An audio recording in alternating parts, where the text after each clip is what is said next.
few months ago, I had the pleasure of interviewing a medical doctor.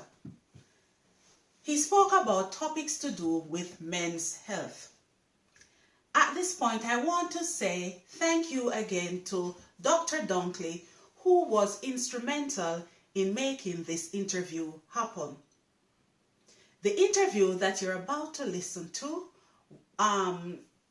was done earlier on this year. The name of the medical doctor is Dr. Walker. This interview will give the new subscribers an opportunity to see where we are coming from and to understand a bit about what this channel is all about. It is always good to look back, to reminisce on the things that have brought us to the point where we are today. Without any further ado, I would like to invite you to listen to this interview with me. Here we go. Hearing very clearly my destiny family. And what I'm going to do is that I'm going to pose some questions to the doctor. And of course, like I've said, if you have any questions, what you can do is pose those questions at the end of the interview itself. So, Dr. Walker, I have a few questions, that the kings, the men of the Destiny family actually asked that I pose to you. So, here is the first one. According to the National Cancer Institute, men are more likely to develop cancer than women. Men have a 1 in 2 chance of being diagnosed with cancer during their lifetime, whereas for women, the chance is 1 in 3. Is there any known reason for this, Dr. Walker? Well, first of all,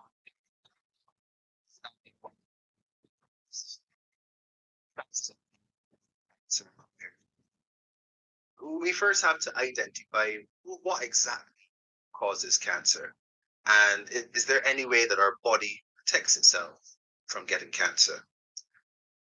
So first of all, we have to discuss things like carcinogens. And this word carcinogen, it describes anything in our environment which could potentially cause cancer. And obviously, we would have immediately think cancer. Some things that we might encounter in our everyday lives while we're working, like asbestos. So while these things can promote cancer and cause cancer to grow, our bodies try to defend themselves. And the way they try to defend themselves is by using our own genes. Because our genes, they have ways of regulating the way how our cells work. And we have genes called tumor suppressor genes. And these tumor suppressor genes are very good at identifying cells that have cancer. And through a bit of cellular trickery, they go about telling those cancerous cells to switch themselves off and no longer live. And this is one of the things which has to happen for cancer to regress or to go away. Okay. Because cancer cells so we have these called tumor suppressor genes, which try to keep these cancers at bay. And then there's a third aspect of it, which is known as oncogenes. We have genes which actually promote the development of cancers. And if we get faulty copies of these genes from our parents, then it's possible that we could, in a way, inherit types of cancers. Now, when we look at the differences between men and women, we obviously have to look at whether men or women get exposed to carcinogens more than each other. And when it comes to carcinogens, obviously the biggest one, of course, is cigarettes. And yes, there was a long time in history where men smoked far more than women. We knew that men had higher rates, for instance, of lung cancer and also things like bladder cancer. But when women started to smoke more, we didn't really see these rates becoming equivalent. There always seemed to be less cancer seen in women than in men. Okay. And we know oncogenes tend to the tumor suppressor genes tend to hold it back. And a lot of research has actually gone on in the last few years trying to identify there are tumor suppressor genes that are protecting women against cancer, and this seems to be the case. So while historically we were thinking that it was related to exposure to carcinogens and perhaps even the protective effects of estrogen, we now think that it's much more related to the fundamental makeup of our genetic code. Women, of Okay. course, carry copies of an X chromosome, whereas men carry an X and they carry a Y. And it seems that there probably are some tumor suppressor genes carried on the X chromosome, which women obviously will have two copies of.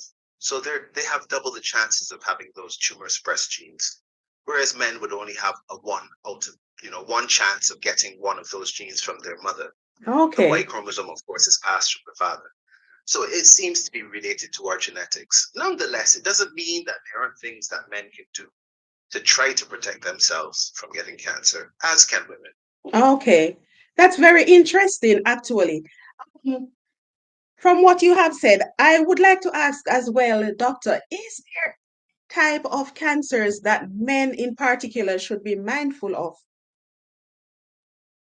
Well, first of all, the four big types of cancer that we see here in the UK and much of the world actually would be lung cancer, colorectal cancer, breast cancer, and prostate cancer. Now, I have Hmm. said those in a specific order, not necessarily which are the most frequent, but I wanted to say lung and colorectal first, because obviously those are cancers which would affect both men and women, Okay. whereas breast cancer and prostate cancer tend to affect women and men respectively. Oh, So in terms of the big cancers, those big four, men obviously have to think about lung cancer, colorectal cancer, and prostate cancer. And I'm not going to say that men shouldn't think about breast cancer, because mm. interestingly, we know that 1 in 100 cases of breast cancer are men. I never knew that actually. Yes, men can also get breast cancer because we also have small amounts of breast Yes, tissue. fair enough. Some of us are blessed, but the truth is men can get breast cancer. So we would always recommend all men stay vigilant of their bodies and report anything new that is happening. But in terms of men, obviously, men also have sexual organs. We have penises, we have testicles, and we occasionally see cases of testicular cancer. Fortunately, cases of penile cancer tend to be quite tends to affect me. Certainly, young men need to be vigilant when it comes to testicular cancer, because testicular cancer affects young men between the ages usually of 25 and 45. Oh, So it's important interesting. that young men think about their testes.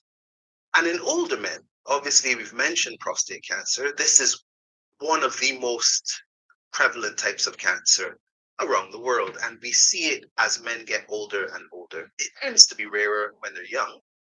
So we would hardly see prostate cancer before the age of 40. But when it does occur younger, it usually actually is associated with a genetic problem. And so in terms of being vigilant, this then brings about another concept, being vigilant of one's family history. Because Okay. if you have prostate cancer in your family or breast cancer in your family, then the chances of developing cancer in yourself will increase.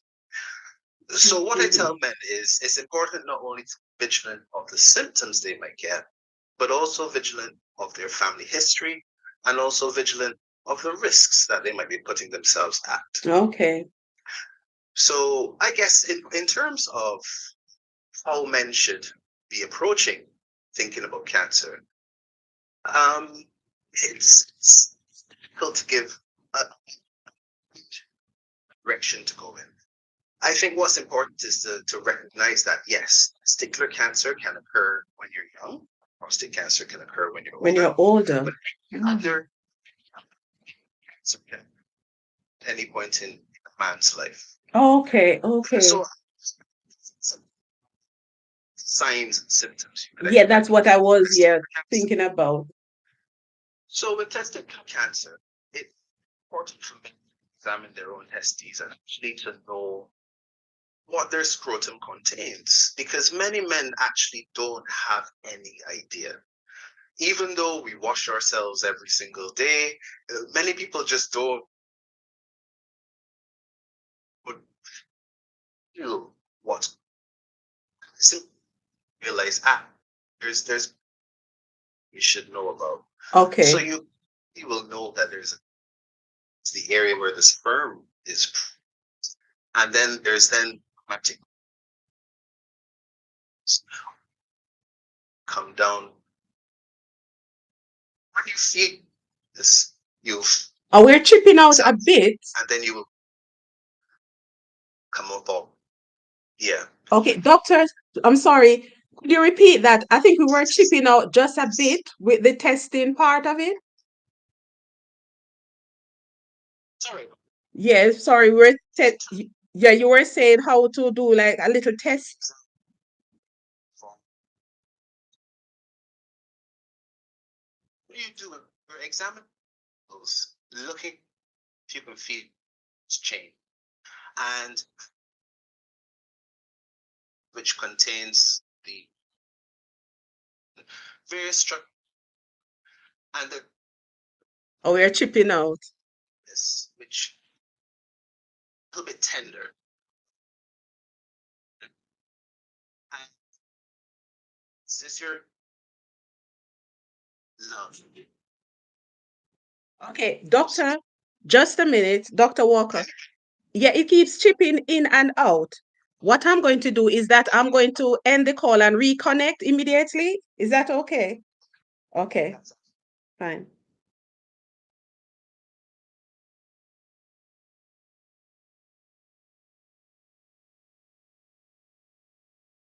Hello. Okay, hello, doctor. Welcome again. Okay, so it started chipping out a bit when you were talking about doing the examination part of it, because you know that is very Yes. important to the men. Yes, So please.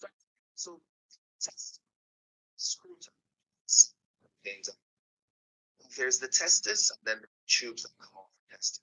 And you're feeling for the testis. Obviously, you have one on the left and one on the right. And you're feeling to see if there are any new lumps or bumps. And if you do notice a lump or bump on the testicle for the first time, then it's important you go to your doctor, and your doctor can perform a simple ultrasound scan to see whether or not there's anything to be of concern. Anytime you notice a new lump or bump, particularly if a lump or bump is growing in size. But other things you may notice is painfulness, and that pain may be in the testes, even the lower abdomen, or there might be other changes that occur in the body because, for instance, a tumor has spread. I won't go into details about that, but the main thing is to be aware that every man should be examining their own testes between the ages of 25 and 45 when testicular cancer is very prevalent. In terms now of prostate cancer, if I can move on to Yes, please. prostate cancer now tends to affect older men. Mm. Prostate cancer will usually cause symptoms when urinating. And prostate, it lies just below the bladder. So when the prostate becomes cancerous, or when cancer cells become active within the prostate, men might initially notice absolutely no symptoms. And this is an important thing to realize. Many men with prostate cancer will have no symptoms. Okay. As tumors grow, they start to encroach on nearby structures. So what often happens is men might then start noticing what we call lower urinary tract symptoms. So some men may feel sudden urges to pass urine frequently during the course of the day. They may respond to those sudden urges to pass urine and go to the toilet to pass urine. Unfortunately, when they go, the urine stream doesn't come away freely or easily as it had before. And we call this hesitating to pass urine. Some men may also notice that the stream of their urine is not as powerful as it had been before. At the end of passing urine, when you expect that no more urine is going to flow, some men will experience some dribbling. And it might be to the point where some men are unable to control their urination at all. And just by coughing and sneezing, they are wetting themselves, which we call incontinence. Now, in addition to those symptoms that you'd experience while urinating, there are other things you might see, such as blood. And if you notice any blood in your urine, it's important to get that checked. It could be something as simple as a urinary tract infection, Okay, or okay. if it's associated with pain, it might be a kidney stone. But it's important, especially in older men, if they notice any blood in their urine, to get that checked, because not only could it be a sign of prostate cancer, but also bladder cancer and also even kidney cancer. Oh, So for men, it's really important to be vigilant when it comes to reproductive organs of any new swelling, any heaviness, any growth that they had not seen before. So anytime that you see any growth down there, you should really be thinking, could this be cancerous? okay. And then, of course, there are then the symptoms that you would have when passing urine. Anytime that it feels like if the urine that you're passing is no longer like the urine you were passing before, and you're really having to use a lot of force to try to pass urine, and you're getting up at nighttime as well to pass urine frequently, then those are indicators that something might be wrong and it's time to get checked. Okay. Okay. Very interesting. Okay. Some very important information you have given as well, right there, doctor. And I'm sure that, Thank you. the men will definitely appreciate that, to do with cancer and the symptoms to look out for. So just to repeat, you're saying that okay, when a man gets to 40, they should start be thinking about getting checks or, a certain type of cancer. So in terms of ages, so young men stick to cancer. So All you right. examine yourselves, feel something, so then when it comes to prostate cancer, this is a tricky area because some of the vigilance is actually going to be on the part of yourself and some will be on the part of your doctor. So you have to be vigilant of Mm. new symptoms. But then in terms of your relationship with your doctor, you and your doctor need to decide a plan in terms of screening for prostate cancer, because screening is a very important tool when it comes to identifying cancer at an early age. Sorry, I shouldn't say an early age, but at an early stage. Yes, yes. We do a blood test called the PSA. We can monitor PSA level and see if it suddenly changes. And if it Okay. suddenly changes, that may be an indication that a man has prostate cancer. So men who are over the age of 40 to 45 should be having discussions with their doctors about when they should have screening for their prostate cancer. Okay, okay. Okay, now strong um, screening with PSA is left until around. Okay. Doctor, I should say as well, in the UK, for example, when it comes on to the mammogram, the breast screening, the Yeah, a letter is automatically sent out to the lady. yes. For is something done similarly for men? Unfortunately, I don't work in primary care, and I can't Okay. tell you whether I know that happens automatically. I know, for instance, when it comes to bowel screening, yes, that will automatically be sent out. Oh, that's good to And then when know. it comes to mammography, yes, you will automatically see. However, when it comes to PSA screening, I'm not 100% sure as to whether the screening program is set up that men are invited for their first PSA. I know Okay. that it is incorporated in well men checks, which occur around the age of 40 to 50. Maybe the Okay. first opportunity a man gets to discuss it with their doctor. Fantastic. Okay, doctor. You see, we have started out looking at cancers, but there are other health questions that, some of our men have asked me to pose to you as well. So Yes. I'm going to look at, they have mentioned hypertension and diabetes. Doctor, can you explain to the Destiny family, what is hypertension and what are the symptoms? Well, in terms of hypertension, hypertension is a difficult thing to really define. but at the same time, it can be very simple. We measure what's called the blood pressure, which is the Okay. pressure that the blood is exerting on the blood vessels as it's being pumped through. So we put a blood pressure cuff on one's arm, we inflate it, and then we're able to hear when the blood is just able to start flowing through that inflated cuff. Okay. What happens is, as we deflate the blood pressure cuff, there comes a point where the flow is now normal and you no longer hear the blood flowing through. And so we talk about someone's systolic blood pressure and their diastolic blood pressure. And in terms of hypertension is generally defined as when the blood pressure is consistently raised. Hmm. We look at the systolic number and we look at the diastolic number. Now, a normal blood pressure sits at around 120 over 80. If the diastolic reading goes above 90, then we consider that that person has diastolic hypertension. Okay. If the blood pressure reading goes above 140, then we start thinking that that person has systolic hypertension. But generally, your doctor won't start treating your blood pressure until it goes above 160 over 90. Okay. Okay. Now, in terms of what hypertension means, hypertension isn't a disease itself because it's more that other processes are occurring in the body which are causing your heart to pump blood with lots of pressure. Hmm. So that might be related to stiffness in the arteries that the blood is being flowed through, which we Right. call atherosclerosis. And that, of course, is linked to diet and exercise. Now, early in the course of high blood pressure, most people will have absolutely no symptoms. And that's very important to realize that hypertension is, by and large, an asymptomatic condition. Right.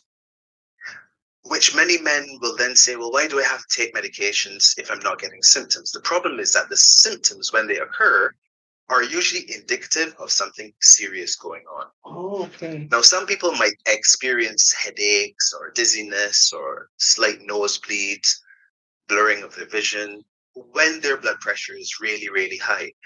And sometimes high blood pressure can cause headaches so severe that people come into hospital thinking that they're about to have a stroke. Mm. And certainly when we see people with blood pressures high enough cause these kind of symptoms, we know that they probably need some emergency treatment. Right. But the problem with high blood pressure is the damage that it causes on the organs, which cannot tolerate high blood pressures. And these are the organs which have very small, delicate blood vessels, Right. such as the eyes, such as the kidney, and such as the brain. These organs all have very small blood vessels. So high blood pressure can actually lead to bleeding in the eyes, and high blood pressure can lead to kidney disease. And in addition, high blood pressure is a risk factor for having strokes. In particular, most worrying, strokes associated with bleeding on the brain. Okay. All right. Okay. So when you think of hypertension, you have to realize that when your body is undergoing changes in the blood vessels, which are resulting in your hypertension. Or there are problems with some sort of endocrine gland in the body, which is causing the body to tighten the blood vessels. Right. Right. Or there's a problem with the kidneys. And when the kidneys don't work very well, they themselves can adjust the body's blood pressure. So there's an asymptomatic phase or symptomless phase, I should say, when someone might have absolutely no symptoms and there's underlying problems that is causing the hypertension.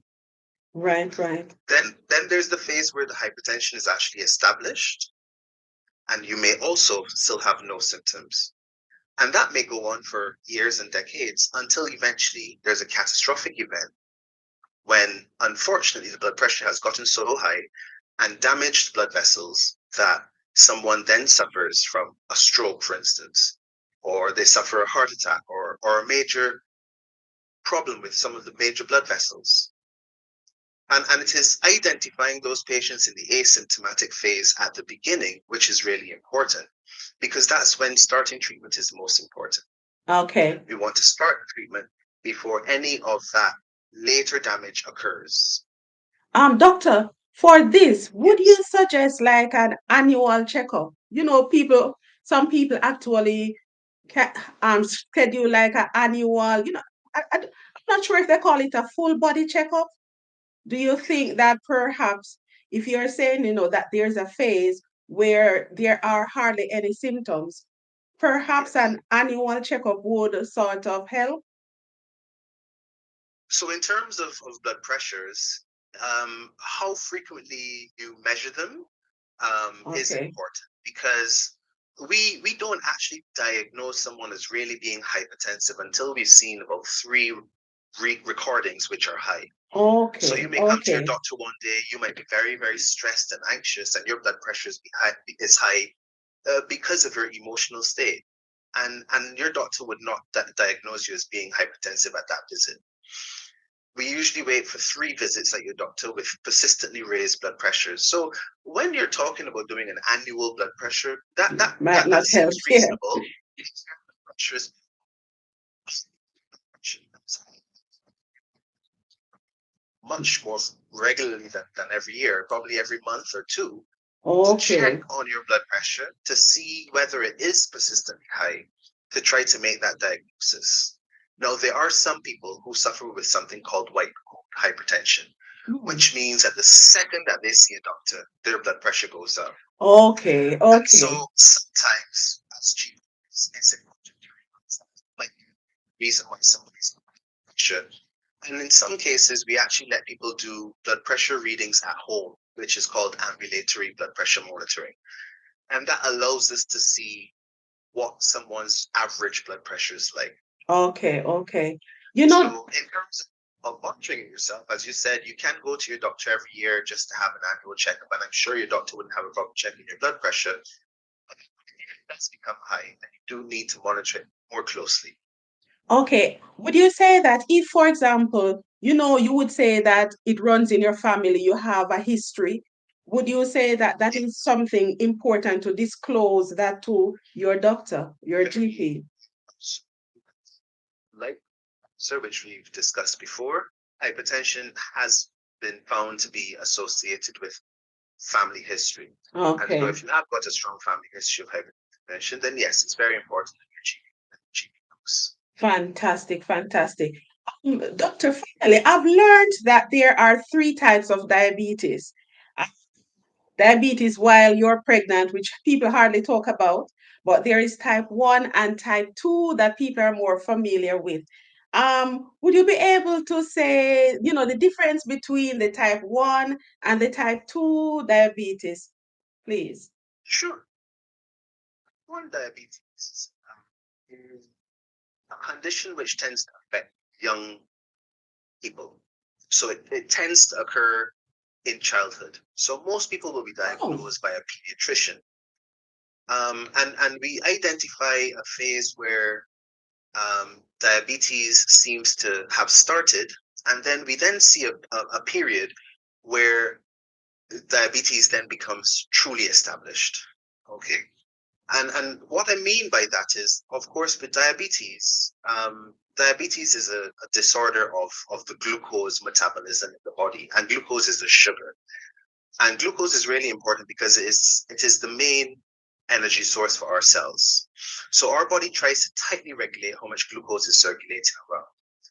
And in type 1 diabetes, the cells which produce insulin, which is the hormone that controls sugar in the blood, they come under attack by our immune system. And this attack can occur in childhood. Sometimes it occurs in adolescence as well, but it tends not to occur in adult life. If one is diagnosed with type 1 diabetes in adult life, then that's a rarity. It's okay. usually diagnosed younger in life. But that, as I said, is because the body is attacking the pancreas. So when the attack starts, we notice that there are fluctuations in the blood sugar levels. And what that causes is the symptoms of thirst and excessive urination. Oh, yeah, I've heard about that. Then there might be a period where you might start feeling hungry or you might start putting on weight. And then there might even be a period where one might experience weight loss. And those are the sort of symptoms expect early on in the diagnosis of diabetes type 1. But people who have diabetes type 1 then come to a stage where their pancreas stops producing any insulin whatsoever. And at that point in time, the only way that their body is able to keep their glucose levels normal is by giving them insulin, because their body Okay. has shut down the production of insulin. So, in essence, people with type 1 diabetes are deficient in insulin, and they need to have insulin in order to keep their blood sugars normal. Okay.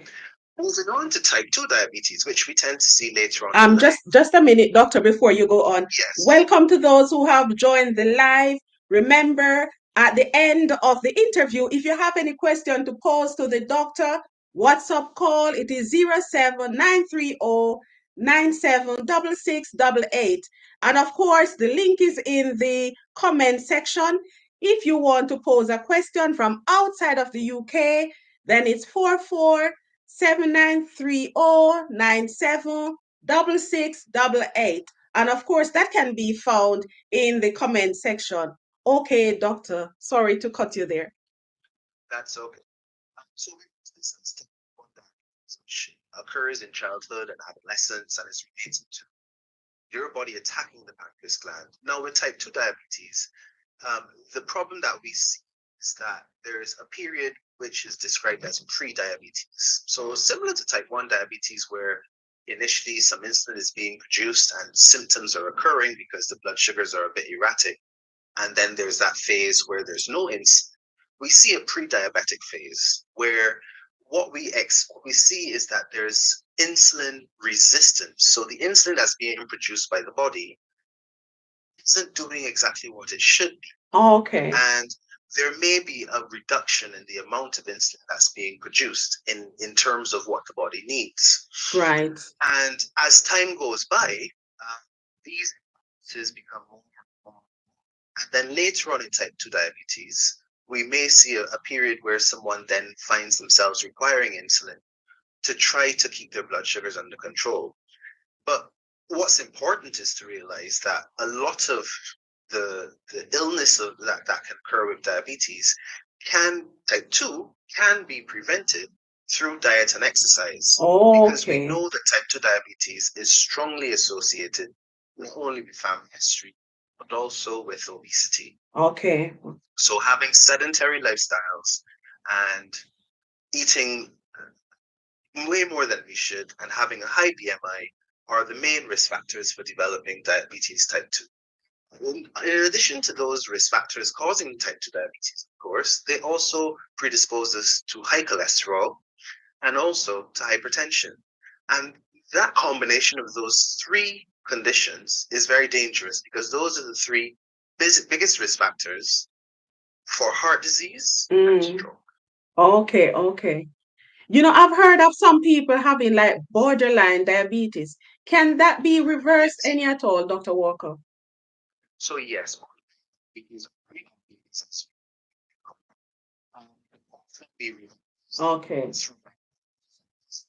And it's really important to allow patients to have that opportunity to try to address their diabetes through diet and exercise before initiating them on any specific treatments. Fantastic, fantastic. You know what? Some really good information. And I'm sure that the Destiny family, you know, that we really appreciate you stopping by. And of course, you know, men, if at this point you have any questions, then of course, ring in. But I know that if you have any questions, it's not too late, meaning after we have finished here, you can always type your question in the comments section. Some very good information coming out here, men. Pay attention. And of course, you know, as I've said, what I'll do, I'll wait a few seconds. Other than that, I know that if you have any questions, although to be fair, you know, everything was very, very clear. Thank you so much, Dr. Walker. We really appreciate you stopping by the Destiny family. Thank you so much for having me. Thank you so much. All the best now, Dr. Walker. Take care of yourself now. Bye-bye. Bye-bye. Okay. Okay, my Destiny family, thank you so much for stopping by this evening, this morning, this afternoon, and this night. And see, yes, long awaited and fulfilled the promise because this channel is all about, spreading information and at the same time, just educating our family as we go by till we actually have another live streaming, until there's another video. I say thank you so much, my Destiny family, for stopping by. If you have not subscribed to the channel, then of course we are waiting to welcome you. Enjoy the weekend as well, and all the best, my Destiny family. I end as usual by saying peace. Take care of yourselves, my friends.